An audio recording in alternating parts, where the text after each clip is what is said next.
Lettre suivante. Oui. J comme jeûne. Le jeûne, le fait de ne plus manger. Donc Ah en oui. ce moment, tu fais quotidiennement des jeûnes. Tout simplement parce que tu fais le ramadan. Comment tu as décidé que tu allais faire le ramadan? Qu'est-ce qui t'a mené à faire ça? Bah, déjà, ouais, donc en fait, moi j'ai une éducation musulmane, malgré le fait que du coup j'avais un côté de ma famille qui est chrétien, catholique à peu près, et un autre côté du coup de la famille qui est musulmane. Et donc j'ai grandi entre guillemets entre deux religions, donc j'ai pas vraiment eu. J'ai eu principalement l'éducation musulmane de mon père, donc de manger halal, pas de porc, des choses comme ça. J'ai toujours vu mon père faire le ramadan, et j'ai toujours voulu le faire, tu vois. Genre, c'est toujours un truc que j'ai voulu faire. En vrai, tu vois, c'est pas concrètement la première fois que je fais le ramadan, j'ai toujours fait. Donc, oui, c'est pas sur un aspect religieux envers l'islam que je le ferai, parce que du coup, ouais, je me considère pas comme musulmane pour le moment. Peut-être qu'à l'avenir, je serai tournée vers cette religion, mais peut-être que j'en serai tournée vers d'autres. Mais je me considère comme spirituel. Genre, justement, je t'en avais déjà parlé. Mais pour moi, tu vois, quand t'es dans une religion, t'es forcément spirituel, mais quand t'es spirituel, t'es pas forcément dans une religion. Genre, la spiritualité, c'est immense, il y a vraiment beaucoup de choses à explorer.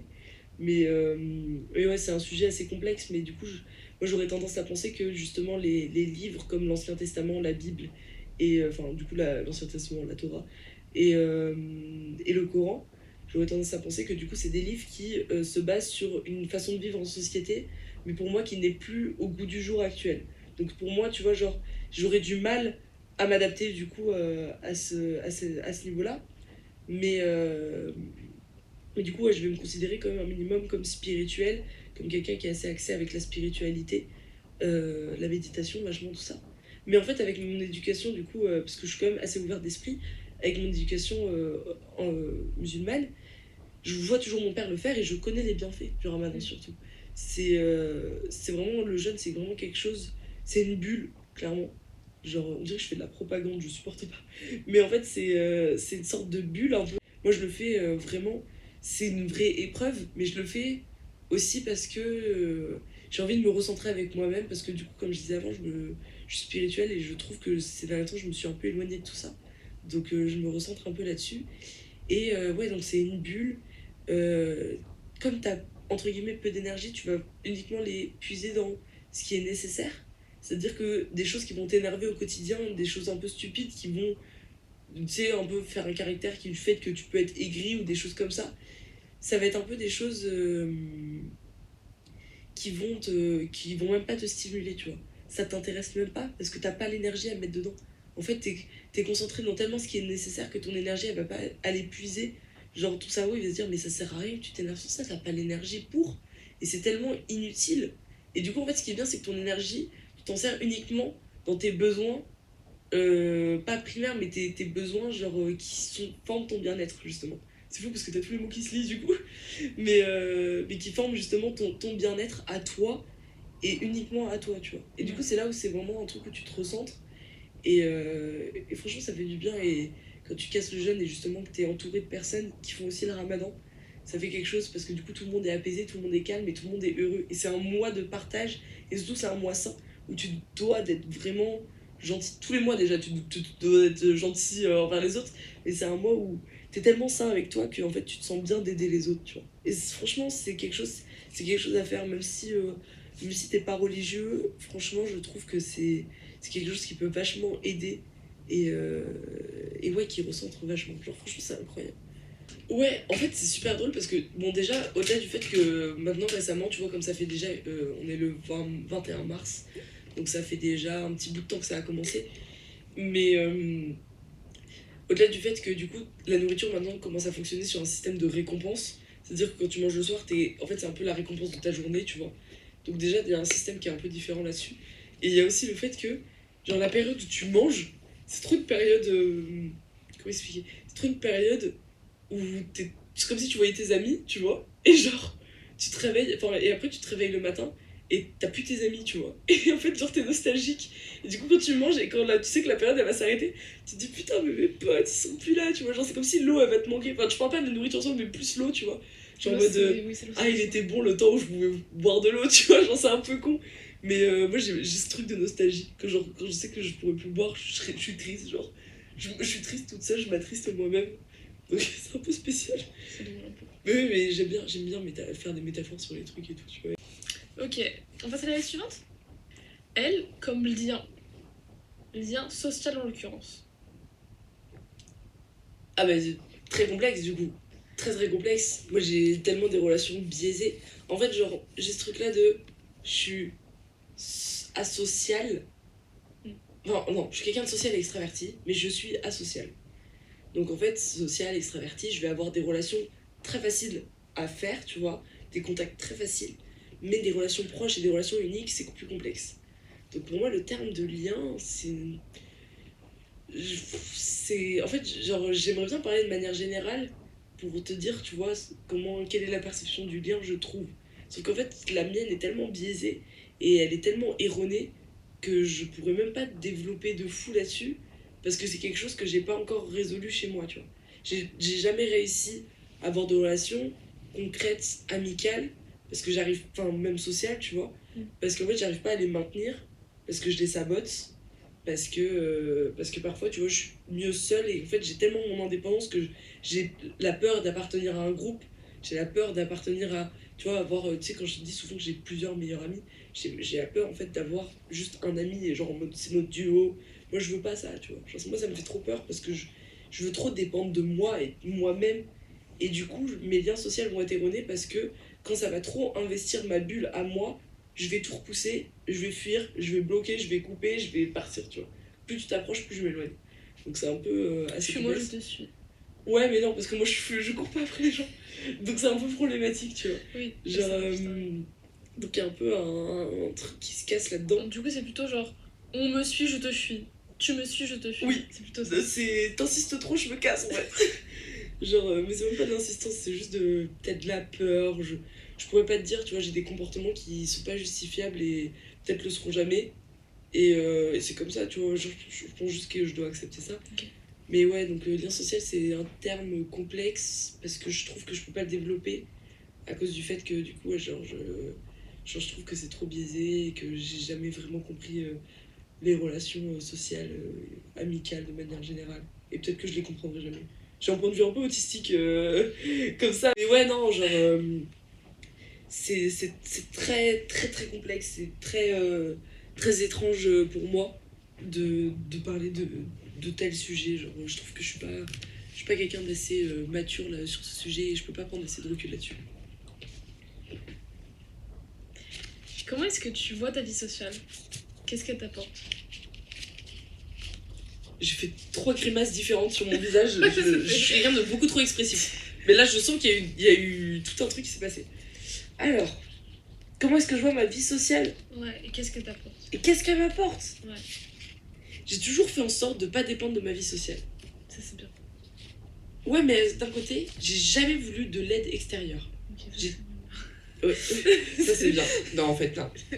2 sur 10. D'accord. Mais c'est la meuf qui note la vie. Ouais. En fait, ouais, donc attends, on va partir du début. La vie sociale, déjà, ma vie sociale, je la décris vraiment comme quelque chose, pas de chaotique, parce que ça sert à rien de dire de quelque chose de ta vie qu'elle est chaotique, parce que du coup, ça serait la concrétiser, une sorte de manifestation un peu. Mais je la dirais, genre, extrêmement changeante. Je pense, j'ai pas le terme qui arrive, j'ai pas de terme là. Mais en fait, elle est tellement, on va dire, un peu aléatoire, dans le sens où j'ai une vie sociale qui. Je dépends pas de ma vie sociale en fait, concrètement. C'est-à-dire que j'ai toujours eu besoin de contact social, mais d'un autre côté, j'ai pas eu besoin de contact social précis. Donc en fait, j'ai pas une vie sociale qui fait que j'ai du manque de certaines personnes ou des choses comme ça. J'ai eu un manque général de sociabilité, tu vois. Genre en mode là, j'ai besoin de parler, là, j'ai besoin de voir du monde. Et je pouvais appeler n'importe qui parce que j'avais besoin de n'importe qui, tu vois. Mais après, concrètement, ouais, ma vie sociale, elle est. Il y a des gens auxquels je suis attachée, mais si ces gens partent demain, tu vois, moi je me pose tout le temps cette question. Je me dis, tu vois, genre par exemple, il y a des gens qui m'accrochent au cœur, tu vois, et que j'apprécie du fond du cœur. Mais si concrètement ces gens-là partent de ma vie, tu vois, et décident de partir, est-ce que concrètement je serais triste, tu vois? Je me suis toujours posé cette question, et je sais que non. Je sais que, genre, peut-être ça je serais un peu angoissée ou des trucs comme ça, mais je pense que ce serait peut-être sur un point de vue purement égoïste, tu vois, mais sinon, genre, concrètement, tu vois, je vais jamais vraiment m'attacher à quelqu'un. Ou peut-être que si je vais m'attacher, mais j'ai toujours le truc de si elle part, d'un côté, c'est pas si grave. D'un côté, moi, je continue, tu vois. Genre, la seule personne qui est là toute ta vie, c'est toi-même. Donc, concrètement, ça sert à rien de vouloir t'accrocher à d'autres gens, et c'est de t'accrocher déjà à toi, c'est un bon niveau, tu vois. Donc, c'est un peu comme ça que je pense. Et qu'est-ce qu'elle m'apporterait? Bah, elle m'a apporté beaucoup de choses, en vrai. Et en même temps, elle m'a rien apporté, tu vois. Genre, bah, toi, du coup, qui est l'assistante réelle de la série, tu vois, genre, c'est quand même, tu vois, genre, j'ai quand même eu beaucoup de contacts. Ça peut t'apporter des choses matérielles et même du soutien, hein, tu vois. Genre, quand j'étais au plus bas, je sais qu'il y a des gens qui ont toujours été là pour moi, pour me soutenir. Mais tu vois, si ces gens-là disparaissent, est-ce que je pourrais les remplacer? C'est horrible à dire, hein. Et si ces gens-là disparaissent, est-ce que je pourrais, entre guillemets, pas les remplacer? Tu peux pas remplacer une relation. Mais est-ce que je pourrais trouver des personnes qui pourraient avoir à peu près le même rôle? Je pense que oui, tu vois. Et c'est horrible à dire, mais d'un côté, c'est honnête. Tu vois. Donc, donc non, j'ai une vie sociale qui est très spéciale, parce que je m'attache pas tant à cette vie sociale, mais d'un côté, je suis quand même dépendante de cette vie sociale. Ok. Après, parce que voilà, l'être humain, c'est vraiment un animal social, donc logique, tu vois. Tu peux pas t'enfermer tout seul dans une pièce, tu deviens fou. Ah oui. C'est impossible. D'où les réseaux en plus empirent la chose, tu vois. Ou ouais, donc c'est un peu contradictoire. Donc je vais dépendre de ça, parce que des fois j'ai besoin de voir du monde. Mais d'un autre côté, genre c'est du monde et c'est pas des gens précis, tu vois. Même si souvent, tu vois, genre je vais avoir des envies de gens précis là, mais si ces gens sont plus là et que je dois trouver d'autres gens précis que je veux ramener, moi, je pense que je trouverai, hein, tu vois. Donc ouais, assez spécial. Ok. Moi, c'est comme ça que je vais penser. Mais après, j'ai jamais dit que tu vois, c'était le bon chemin de penser, tu vois. Oui. C'est juste basé sur mon expérience et selon moi, pour ma vie, c'est ce qui correspond. Mais après, tu vois, pour la vie de quelqu'un d'autre, ça sera un cheminement de pensée dont je pourrais pas débattre avec cette personne parce que lui, tu vois, peut-être que lui, il a besoin de personnes précises ou il a besoin de vivre avec son âme sœur ou il a besoin de ça. Parce que du coup, cette personne, elle est dans son schéma et dans son expérience, elle a besoin de ça, tu vois. Tout, en fait, ça dépend des besoins des gens surtout, tu vois. Oui. Donc, bon. Mais quand tu veux être quelque chose, si tu le veux vraiment, tu l'es. Genre, c'est simple. Tu peux être tout ce que tu veux, il faut juste le vouloir. Et le vouloir profondément. C'est-à-dire que limite le vouloir jusqu'à en être persuadé que tu l'es déjà. Et en fait, c'est là où tu deviens ce que tu te persuades d'être. Ok. Complexe, mais j'ai compris. Après, il est un peu 6h du matin. Bon, on passe à N. N, ok. N comme nomade. T'as pris un bon mot. Ok. Bah en fait, je m'attendais pas à ce que tu prennes ça. Donc qu'est-ce que tu définirais, toi, comme nomade? Alors, j'ai pris la définition du petit Robert. C'est 1. N'a pas d'habitation fixe. 2. Personne en déplacement continuel. Ok. Donc déjà, nomade, déjà dans mes origines, j'ai des origines de personnes, de gens du voyage, Oui. déjà. De Manouche, et que j'ai même du coup des liens de sang, entre guillemets, avec Django Reinhardt. Et, et donc en fait, du coup, il y a un rapport très. Toujours lié à la création, parce que du coup, c'est du jazz manouche, tout ça, tu vois, donc il y a toujours un rapport musical. Mais du coup, ouais, donc je suis originaire de personnes de Manouche, Zigane. Et, et donc déjà, il y a toujours ce rapport nomade qui a été présent, même si du coup, mon arrière-grand-mère, elle, du coup, bah, en fait, elle s'est fait prendre du coup au camp de Montreuil-Bellay à Loudun. Enfin, pas loin de Loudun.